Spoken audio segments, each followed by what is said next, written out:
Incurable or just non-specific? I'm Dr. Trish Leigh, and this topic has me fired up right now. So I'm here to share with you the difference between an incurable chronic illness or one that's non-specific, which means your doctor doesn't know what to do with it. So in this video, we are going to talk about the difference between incurable and non-specific or without a cause. Then I'm going to talk about a brain pattern that is at the core of chronic illness. And it is a driving force in many factors that people struggle with over a long time. And then of course, number 3, I'm going to give you a brain hack so that you can get to the solution. So let's dig in. Incurable or non-specific? What's the difference? Someone said to me, very nice woman who I think I'm going to spend some time with soon in her QEEG brain map, said to me, I have this incurable disease. And I'm like, okay, what is that? And she described it to me and I'm like, did they tell you it was incurable?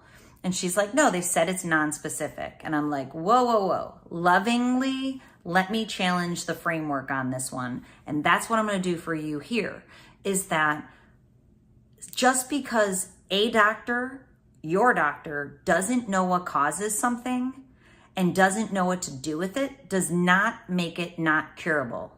I'm going to say that again. So if you're told you have non-specific X problem or disease, or if you are told this is your diagnosis and I'm not sure what's causing it, that doesn't mean it's not curable. It doesn't mean that's even it, just so you know.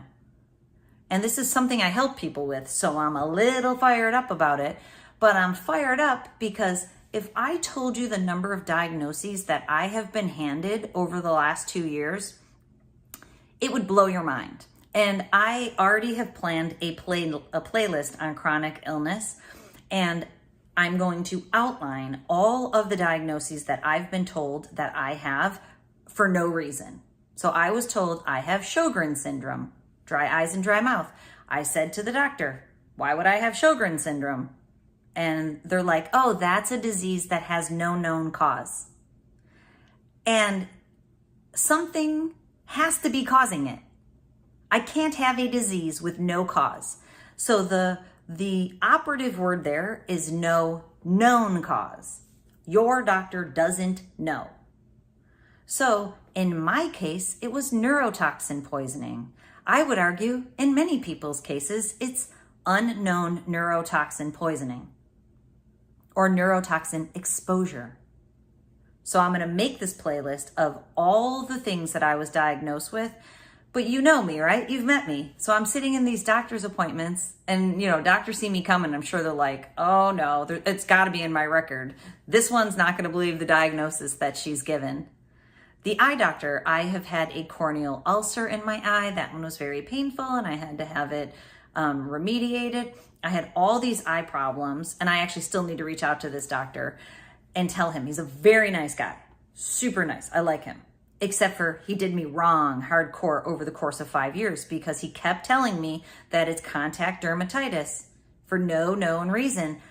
It's my makeup. I'm like, dude, I used the same makeup for 10 years. It's clean makeup. It's organic. There's no way this is doing it to me.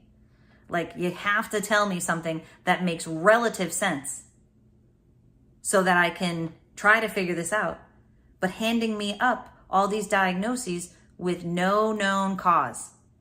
And that is the case for so many people. So no known cause does not mean incurable.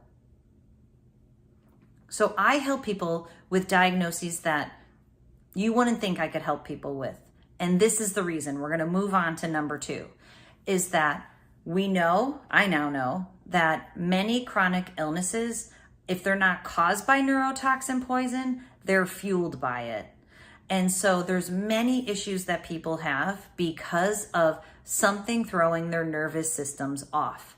When there's some type of virus or toxin, what can happen is bacteria. What can happen is your system then has to go on red alert to fight off the constant bombardment from whatever thing is attacking it. And when it does that, it creates something that's called autonomic nervous system dysfunction, which I am on the tail end of recovering from, thankfully.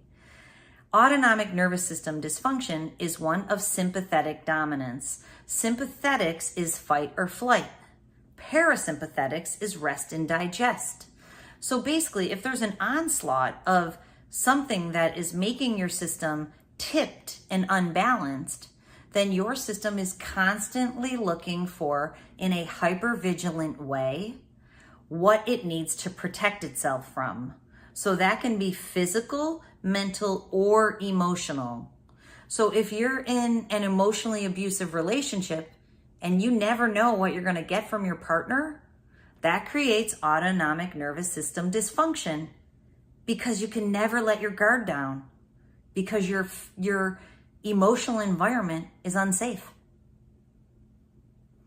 If you mentally are always stressed out and your work is very, very stressful, that can create autonomic nervous dysfunction, because mentally there's toxins that are coming in all the time, creating this autonomic nervous system dysfunction. So for example, Bell's palsy is something I help a lot of people with.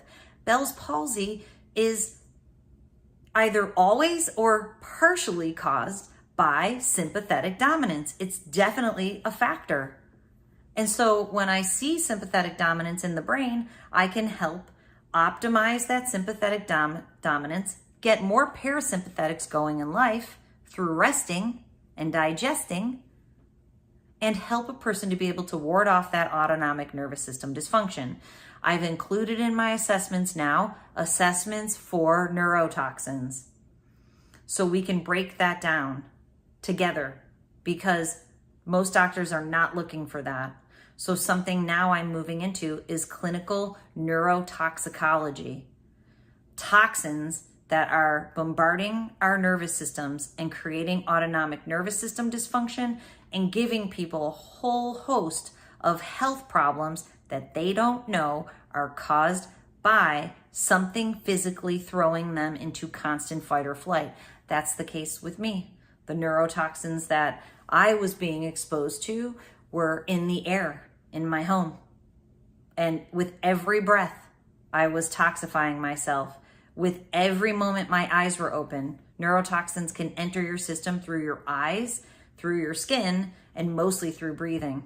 And I had a lot of eye problems because it was coming in my eyes. But my doctors didn't know that. But that doesn't mean it's incurable. I'm in the midst of curing myself. So what is the cure?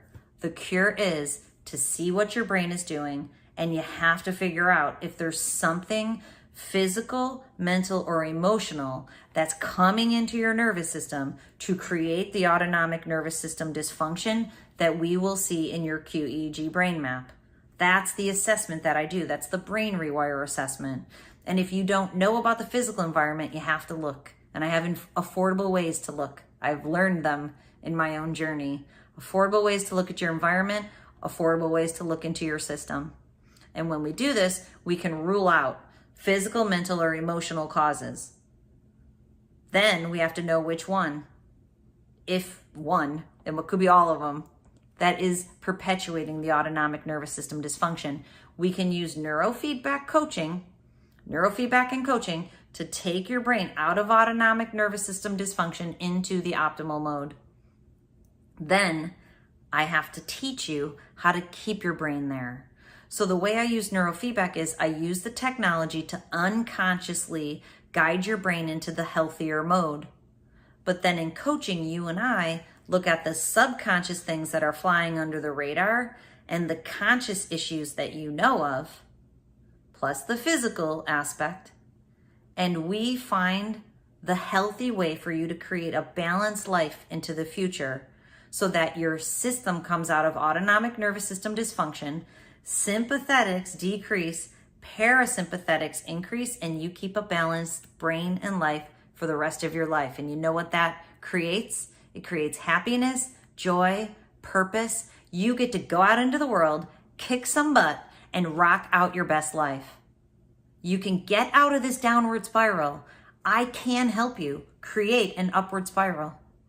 And I'm trying to in these videos, but if you have a chronic illness that you have been dealing with for a long time, it usually requires an individualized approach. So my New Year's resolution is to tell people I'm here to help you individually. Get into the assessment. Stay here on this channel so that you can learn more and more about it. But if you want personal help, that's how I can personally help you. So go to drtrishleigh.com, check it out, and I can help you get out of chronic illness, anxiety, attention, and addiction issues. The key is in your brain. The problem started there and it can end there. And it would be my great pleasure to help you. Okay, I hope this video helps you. And as always, control your brain or it'll control you.